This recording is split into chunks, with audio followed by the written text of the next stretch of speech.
ኣብ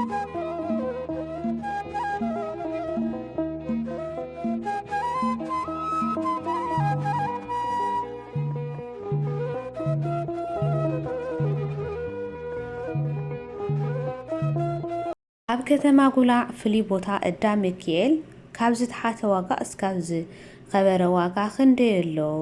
ሰላምታ ይረሳዕኹን። ሰላም እግዚአብሔር ምስ ኩላትኩም ይኹን። ኣብ ኩሉ ኮርና ዓለም ትርከቡ ናይ ኤልቢ ዩቱብ ተኸታተልቲ ኣብ ዘለኹምዎ ሰላምኩም ብዙሕ ትርፍ ይበለለይ። ከመይ ቀኒኹም? ጥዕና ኩሉ ሰላም ድዩ? ብኣይ ወገን ሰላም እየ እግዚአብሔር ይመስገን። ከምቲ ኣነ ሰላም ዘለኹዎ ንስኹም ድማ ሰላም ከም ትኾኑ በዓልቲ እምነት ተስፋየ። ነዚ ቻናል ሓደሽቲ ንዝኾንኩም እንኳን ደሕና መጻኹም። ሳብስክራይብ ብምግባር ቤተሰብ ኾኑ ከምኡ ድማ ናይ ደወል ምልክት ብምንኻዕ ኣነ ብዝለቀቅክዎ ቪድዮ ክመፀኩም እዩ። ቤተሰብ ንዝኾንኩም ድማ ላይክ ሼር ከምኡውን ሃናፅሬትኩም ሕቶኹም ድማ ኣብ ኮሜንት ምግዳፍ ብርታዕኹም ኣይፈልየኒ። ደቂ ዓበይቲ እምበኣር ከስቲ ናይ ሎማዓንቲ ሒዘልኩም ዝመጻኹ ከምቲ ኣብ መእተዊ ዝረእኹምዎ ኣብ ከተማ ጉላዕሲ እንዳ ሚካኤል ኮይኑስ ዝቐነሰና خبرس خندي اللي لكم حاتيتكم لنيركم بحتكم مسرت دما حيزلكم مزيد لكم مالتي بمجمريا ግን ኣብ ትግራይ ዘሎ ኩነታት መሬት ማለት ሕዚ ከተማ መቐለ ከባብታት ምናምን የለኝዮ ንሽቲ ናይ መዘጋጃጀት ተዓጽኒዮ ምሻጢ ምልዋጢ የለይ ተባሂልኒ ናይ ቦታ ማለት እዩግዚኡ ተዓጽኒዮ ማለት ግን ብመሰኻኸር ብምናምን ገርግን ሰብ ግን ምሻጡ ኣይቀርየለይ ማለት ለለዎ ዕለታው መናዋውረሲ مريت شيء ألويتو كما حدر لخل سب بزح سلالة بزح سقم يقعد ماما كأو شيء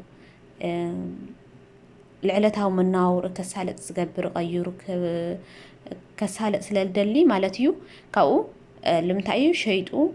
بمسخ غيرو شيء نجزيو خم غيرو يشوت اللي مالتي مزاجات كن نجزي كن تعزي زلا مالتي سلازي حواتي معري نيلم ما أنت أنا أبدا مكيل خمسة تريو ولهم زي زمثل أبدا مكيل بوسن كبابي زي نقلع كبابي يزي زول لز كبابي مالتيو أبدا مكيل بطعمها حرف وينات زلا سلازي نزي يمثل زني مايدا أبدا مكيل يو أوز جزء أخم زلهم دما بطعمي دس هريب وناس ولا زي تفتوت اللي همون كل سوس عزيز ومسكون الأبدا مكيل مالتيو موزحتي إلى درجات سرح أيه كله بيم تأثيره تحت واي بيم تأثير تلقى كأو كل درجة أمن شوي شعبي يزلوا السرح اللي مالتيو بتعمي قنجو قاليهم لكن أودامك إلس هاجرة سوي قالوا لهم ما يمبرحتي سلزي ولو سامي لا لدم حدش من دريو كان أي ما يمبرحتي أتوي أصلا لك أتي أيه مالتيو نا بتعمي حد زي ما يمبرحتي سلزي اللوسي غلط يفوسك غير زخل ايو مالتيو ما يمبرحتي زي أتوي الخسي كحدك زي ولو مريتي بدعم تطلع بمريتيو مالتيو أبدا مكيل سلازي اندحر ما يمبرحتي ولو هاجر سبيو إلخن أقول تجاز أدلي خنس أقول زخون خن دحر هاللي خن كن بطعم حريف بوتايو هاميلو دمايو حدا كتما الطيفو لا بزل علوي حدا مندر كاب زيرو تلعيلو لا بزل علي بصحي قسم دابليو مالتيو سلازي أسرع ودس للخونة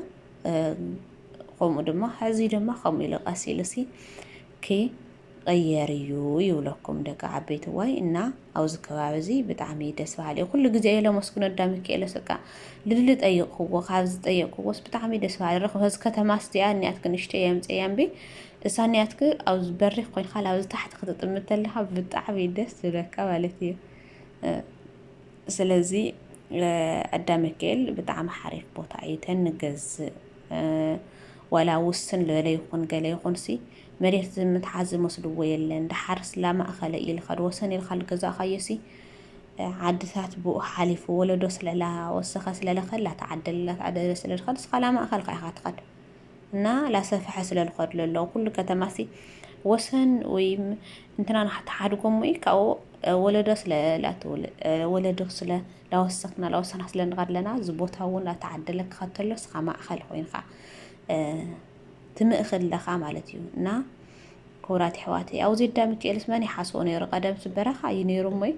عدثات لاو كخوني الخاصي ويم مريت سبلا أسك خدي الخاي حساب ينيرو بقدم مالتي ولا أقول عس حدش مندر زلس وسن عدثات ينيرو حاجة نسكاب ليه እስካብ ጤራው ክበጽሕ ስመን ይሓስቦ ነይሩ ስለዚቶም ሓደሽቲ ዓዲ ኳሲ ወሲንና ይብሉ ነይሮም ቀደም ማለት እዩ ታሕቲ ከተማ ቦሌ ስለነበረ ጥራሕ ንሕና ስርሒቕና ገለ ይብሉ ነይሮም ሃዚ ግን በቃ እሳቶም ዋናታት ኮይኖም መናሃርያው ኩሉ ነገር ማለት እዩ አውዚ ላይ ሰብ ተስፋ ኢና ወዳ ሚካኤል ለለና ማለት እዩ ሰብ ተስፋ ኢና ዕዳጋ ጉን ኣሎ ስለልባሃሎ በቃ መሰረተ ልምዓት ኣብ ጎንና ኮይኑ እንዮ ማለት እዩ እና ንሽተይ ጽዋው ዚሐ በዛ ላይ ለምንታየ ዚሉ ለኹ ኣዳ ሚካኤል ኣይገዚ በቃ ኢልኩም ተንጠልጢልኩም ኣለኹም ልብኹም እዩ ዚሉ ለኩም ለኹ ማለት እዩ ኣምሉ ለኹም ስለዚ ኩራት ሕዋተይ ኣዳ ሚካኤል ክንደይ ንእት ኢልኩም ካብ ዝተሓተ ማለት እዩ ዝተሓተ 800 ካብ 800 እስካብ 900 ኣሎ እዩ ኣዳ ሚካኤል ማለት እዩ ኣዳ ሚካኤል ሲ ካም ቦቱ ስለልኾነ ማለት ናይ ርሕቐት ተፈላላይ ስለለዎ ካብ ኣዳ ሚካኤል ቤተክርስትያን ስንሽተይ ውስን ዝበለት ኮይኑ ካብ 800 እስካብ 900 ኣብ ኣዳ ሚካኤል ባዕለ ከባብታት ኮይኑ ድማ ካብ 1.5 1.6 1.7 ኣሎ ማለት እዩ እዚ ድማ ናይ ሰረት ተፈላላዩ ማለት ናይ ሰረት ኩልተለኹ ተሰሪቱ ቢም ተኣሲር ንሽተይ ብሊኮት ዝዞሮ ምናምናት ኮይኑ ናይ ዋዕሉ ረቋሕታት ኒዎ ብኡ ደማይ እስካብ 1.7 1.6 እስካብ 1.5 ኒዮ ማለት እዩ ስለዚ ደሓን እዩ መሬትስ ብዙሕሲ ኣይንህርለይ ማለት እዩ ስለዚ ብዘለና ግን ብዘለና ቅርሺ ካብ ባንክ ነቕምጦ ግን ኣብ ዝርክስ ለለ ቦታ ገዚእና ሲ ተነጽንሖ ሞይ ካብ 800 እስካብ 900 ዘሎ ወገዚእና ነጽንሖ እዚ ካርታ ናይ ዋዕሉ ካብ 200 ኣብ ካርታ ለይብሉ ኣብ ገና መንግስቲ ዘይፈለጦ መዘጋጃዊ ዘይፈለጦ ካብ ንገዝእ ዛ 140 ገዛ ገዚእና 900 ይኹን ብ800 ይኹን ኣብኣ ተነስራሕ ከም ልብና እኳ ስነስራሕ ማለትም ፕላን ናውፂና ካርታ ስለለሎ ብደስ ልበለና ዓይነት ዲዛይን ገዛና ክነስራሕ ንኽእልና ኣብቲ ግን ኣስሪሕና ድሕሪኡ መዘጋጃዊት ኣትዮምዎ እዚ መሃንዲስ ኣትይዎ ገዛና ከፍርሰልና ተለ ግን ካልኣይ ኪሳራ ንኾንለና ማለት እዩ ስለዚ ደቂ ዓበይቲ ኣብ እዚኣ ትሕሸና ይብለኩም ኣጉላዕን ከባቢኣን ንዘለኹም ማለት እዩ ብጣዕሚ ሓሪፍ ኣብ ከተማ ጉላዕ ኣዳ ሚካኤል ማለት እዩ ኣዳ ሚካኤል ሲ ብጣዕሚ ተደላይ ቦታ እዩ በቃ መውዛሕትኡ ሰብ ዝደልዮ ከባቢ እዩ ዝደልዮ መንደር እዩ ኣዝዩ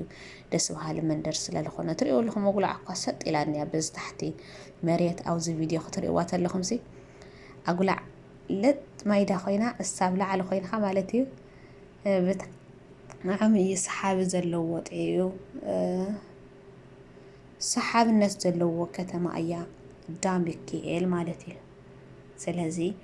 ኣሕዋተይ ማዕረይ ናይ ሎማዓንቲ ሒዘልኩም ዝመጻኹ ጠፊአ ነይረየ ድሞ ሎማዓንቲ ድሮ ልደተ ክርስቶስ እዩ ኳዓውፅሐኩም ላወልኹ እየ መጀመርያ እኳ ክበሃል ነይርዎ ግን እንኳዓውፅሐኩም ናይ ዓመት ሰባት ይበለና ጎይታና መድሓኒና ኢየሱስ ክርስቶስ ዝተወለደሉ ዕለት እዩ ሞ እግዚአብሔር አምላክ ምሳና መስኩላትና ይኹና ዓመት ሰባት ይለና ብሩኽ በዓል ይግበረና ደቂ ዓበይቲ እንኳዕ አውጽሕኩም ላወልኹ እየ ብድጋሚ አንተው ተረስቲዕ የነይረ መጀመርያ ቪድዮ እየ እንኳዕ አውጽሕኩም ዘይወልኹም ለማዓንቲ ግን ዋዜማ እዩ ይኾንሎ ማለት እዩ ረውዑ ኢለ አጋጣሚ ይካሄድ እዩ ለማዓንቲ ብዝኾነ እንኳዕ አውጽሕኩም ርሑስ በዓል ይግበረና ናይ ዓመት ሰባት ይበለና ቻው ደሓን ቀኒ ሰሰና ይናዓኹም ሰላም የራኽበና